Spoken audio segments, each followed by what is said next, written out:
Hello and welcome to this episode of Bullseye, my daily take and a deep dive into issues of significance that matter to Goa and Goans. This is Ink Goa and I'm Sujay Gupta. The much awaited meeting to decide on the pre-poll assembly alliance between the Goa Congress and the Goa Forward Party is expected to take place early this week. But there appears to be no sense of urgency for the Congress, the principal party that is seeking the alliance in public but dragging its feet in private. It was a couple of days after May 21st, last month, after the Congress ministers were inducted into the Tamil Nadu government, that Girish Chodankar, who was not yet the Goa Congress president, spoke to Goa. During that time, he spoke of the need and the quick need to bring the anti BJP forces together. But it's been about more than a month since that conversation happened.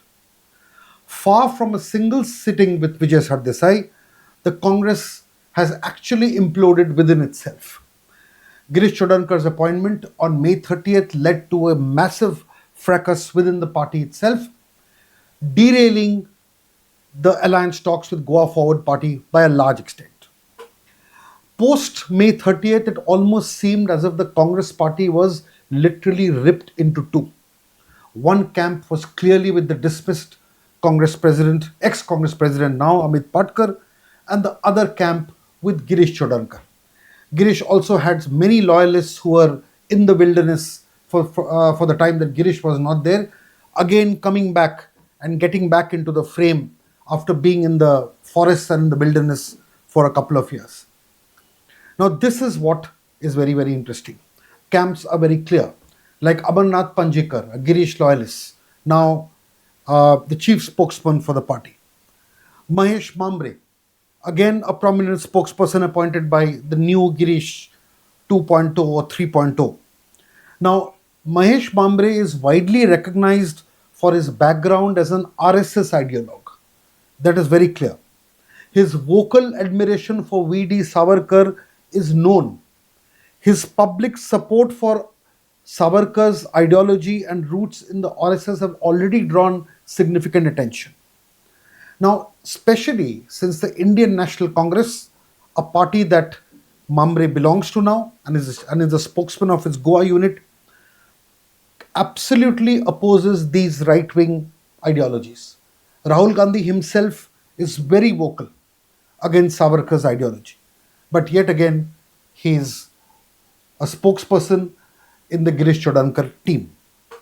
Now, Mambre spent 2 years associated with the BJP before officially joining the Congress. So, this, again, these are just backgrounds that people should be aware of without getting into whether this is correct or not correct. All we need to know, or the Congress needs to know rather, is whether this aligns with the Congress's philosophy or not. Now, let us now look at the immediate backlash that happened when Chodankar was appointed and Patkar was removed. Its supporters reacted immediately.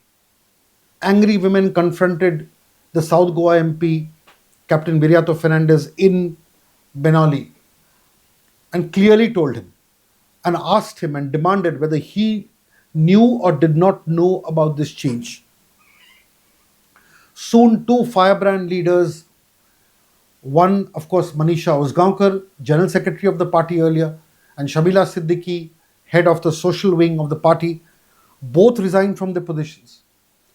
And they were then suspended without any particular suspension letter the last time we spoke to them, because they were explicit in their opposition to this change and bringing in of Girish Chodankar by removing Amit Patkar. But now let us now look at the way forward. Firstly, there is a lot that can be said, a lot that can be inferred in an exclusive interview given by AICC in charge of Goa, Manikrao Thakre, to Ink Goa, in an exclusive interview. And a lot was said, a lot that was unsaid, and a lot that was taken away from that interview, which threw light and also took us through the shadows on two aspects: the change in leadership of the Goa Congress and the future of the alliance with Vijay Sardesai. Both are actually correlated in many ways. Of course, on the removal of Amit Patkar as a GPCC president, the AICC Goa in charge, Manikrao Thakre, effectively confirmed the decision to remove Patkar and bring in Girish Chodankar was signed and sealed in late 2025. It was signed and sealed. It was only delivered in May 2026. That means that Amit Patkar continued to function publicly as the Congress president for months, not knowing that he was not going to be the Congress president officially, while the party high command had already decided on his fate. When asked whether Amit Patkar was informed or consulted or at least spoken to as a matter of political courtesy, Thakre did not say yes. He said Patkar's supporters knew beforehand that he would be removed, and therefore everybody understood or should have understood what was about to happen. In effect, the Congress's position was not that Amit Patkar was formally informed. It was that he should have understood that his time was up. This contradiction was very, very clear. And this contradiction was not the only contradiction. There was another contradiction on the appointment of Girish Chodankar. And I'll tell you how. At one point of time during the interview, Manikrao Thakre justified Girish Chodankar's appointment by saying he had done excellent work in Tamil Nadu, and hence this was a reward of sorts.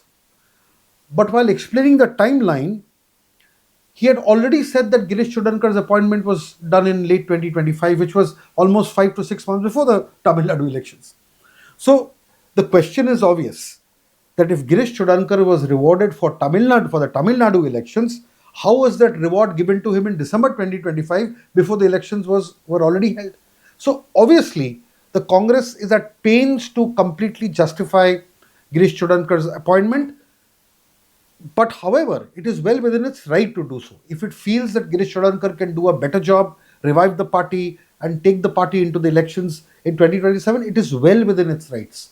But the manner in which it was done has cast a shadow because the Congress seems divided, and the entire energy that should have been there to be focused on the alliances, tying up alliances, that energy has been completely, literally extracted away.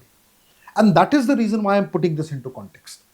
The inner workings of the Congress is actually affecting a far larger mission that is needed, and that mission has been stalled to a large extent, not fully, there are other reasons also, but to a large extent due to this complete division in the Congress ranks. One more small point about the Tamil Nadu and Girish's success before I move on, because it's all about data, and as a responsible channel, we need to put it. In 2025,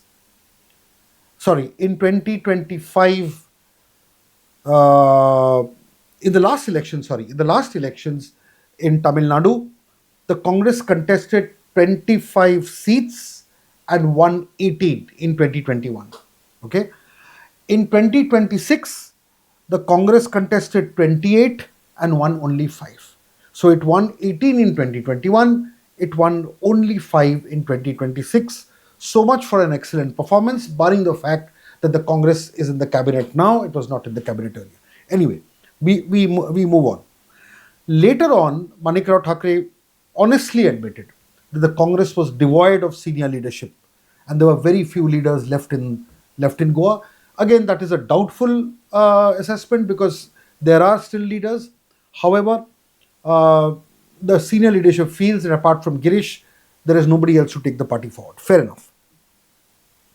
But this is more of an admission of the Congress's leadership shortage after years of defection and internal collapse, and the fact that it is perhaps not looking into the real foot soldiers who've remained in spite of all this and are continuing to fight for the party.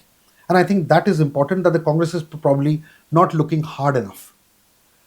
Now, in any political situation that we are now, whether it is the Congress, whether it is the alliance with the Goa Forward Party, and the political situation that is emerging in Goa before early assembly elections, it is all about looking at body language.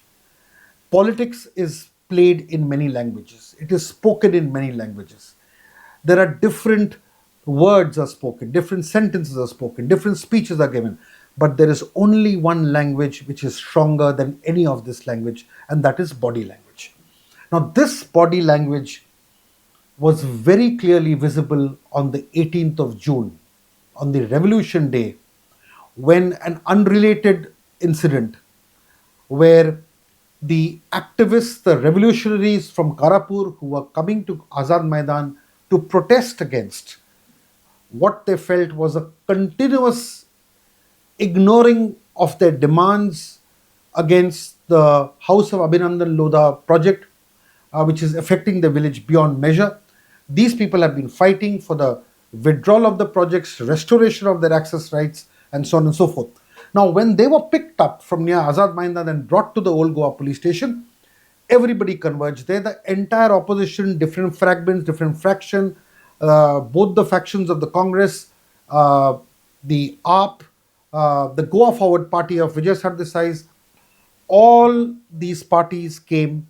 Viresh Borkar also of the RG, they were all present there.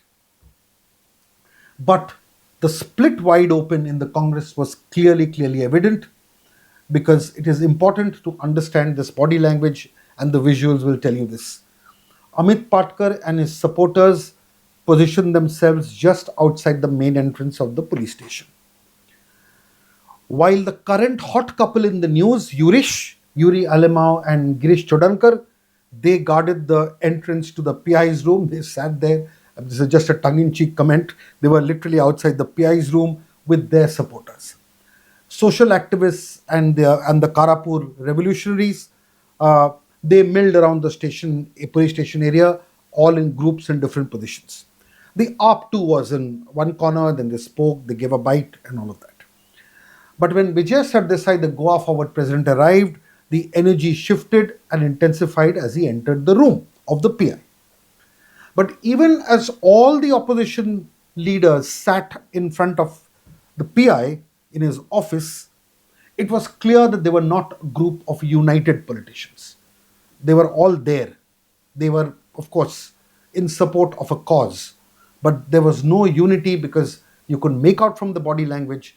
There was, when Sardesai was speaking, the others were absolutely quiet. You could see tension in the room. Girish Chodankar broke the ice a little bit by having a quick conversation with Sardesai. But you could see that that room was full of opposition politicians, but they didn't seem happy, united politicians. It's very clear in the visuals, and everybody said so. Now let us now come back to the elephant in the room. In fact, it's not just the elephant in the room, it's the elephant that has broken the room. The alliance with the Goa Forward Party. And the bigger question is, has the Congress already pushed Goa Forward far too much into the corner? Far too much into the corner. Has it already pushed Goa Forward enough? So much so that Goa Forward seems absolutely frustrated. But we do not know that yet. Goa Forward has still exercised some amount of patience. On Vijay Sardesai, Manikrao Thakre in his interview to Ink Goa said that they should all be together, and everybody should be together, and the Congress and the opposition should be together. But Thakre again avoided ownership of the delay in sealing this with the Goa Forward Party. He said he was not there in 2022 when the merger proposal was made on the table, was put on the table, which is technically true. But it does not answer why the talks did not move decisively after he took charge. He pushed the next step to Girish Chodankar and the state leadership, saying they will handle it. So the picture that emerges is this, that there is no urgency, literally not. The Congress wants anti-BJP unity, but there is no urgency. It wants Goa Forward, but there is no settled formula. It wants to stop defections, but there is no visible mechanism on how to stop defections. It wants to build the party from the grassroots, but are still not accepted why the grassroots have been weakened in the first place. And it is only now in the last 2 years that a lot of effort has been made to revive the grassroots, the booth committees, the block committees. Okay, now we look at why this is going to become a challenge for the Congress, because it is not showing that urgency that it should at this point of time. See, it is no secret that the leader of the opposition, Yuri Alemao, is simply not comfortable with Vijay Sardesai, especially in a merger situation, which is unlikely now. But there is some kind of uh, we won't call it a weakness, but some kind of an absolute reluctance and acute discomfort uh, on the part of Vijay or the part of Yuri Alemao's countenance when it comes to Vijay Sardesai. And this is something that Congress people, not in the official, I'm calling it the official camp now, has openly admitted. Manikrao Thakre, in a way, in his own diplomatic way, actually referred to some of the recent remarks that Yuri made on Vijay Sardesai on his birthday, and he said that maturity has to happen, and I will tell my LOP. He also, of course, said Vijay Sardesai should also exercise the same maturity. Anyway, moving on. A senior congressperson, a senior grassroots level, but a very senior district level congressman who has played a leading role in restructuring 1,300 out of the 1,726 booths of the Congress. And this is what he said. He spent the last 2 to 3 years working under the leadership of Amit Patkar. He says he has restructured and gone to 1,300 of the 1,726 booths. And this is what he said. He said that every hour that we waste in sealing this alliance is 1 hour taken away from our road to power, from our road to success. And this is what he said. If senior congressmen do not fight, these are his words also, if senior congressmen do not stop fighting and they come together, then victory will be ours. We can do wonders. Those were his words. But asking for genuine unity within the Congress is like praying for rain in Goa. This is exactly what it is. It's like praying for rain in Goa. People are praying, some rain has happened. We hope that these prayers extend to the political arena as well. Efforts are being made to initiate the first round and get the Congress and the Goa Forward to sit on a table. Senior leaders who have, there are senior leaders who have a channel open with both Vijay Sardesai as well as the Congress camp have been pressed into action, and that is also happening. But the point here is that can you kickstart an alliance by June 30, the deadline given by Vijay Sardesai, because he said, I'll wait only till June 30. The merger talks with Vijay Sardesai first happened in 2022. When merger or an alliance did not happen in over 1,000 days, can it happen effectively in 8 days? And that is the question. If it does happen, it will be a miracle.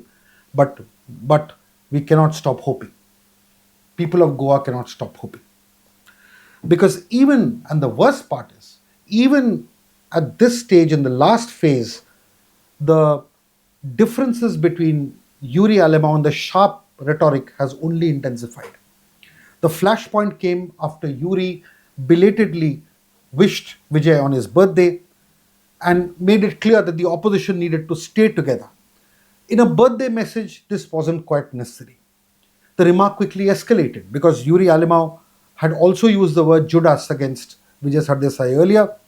But then what really happened was that Vijay hit back, as he is wont to, and questioned Yuri's own political consistency. He said that Yuri had earlier been associated with Goa Forward and he had benefited from the work done when Vijay was the Deputy Chief Minister.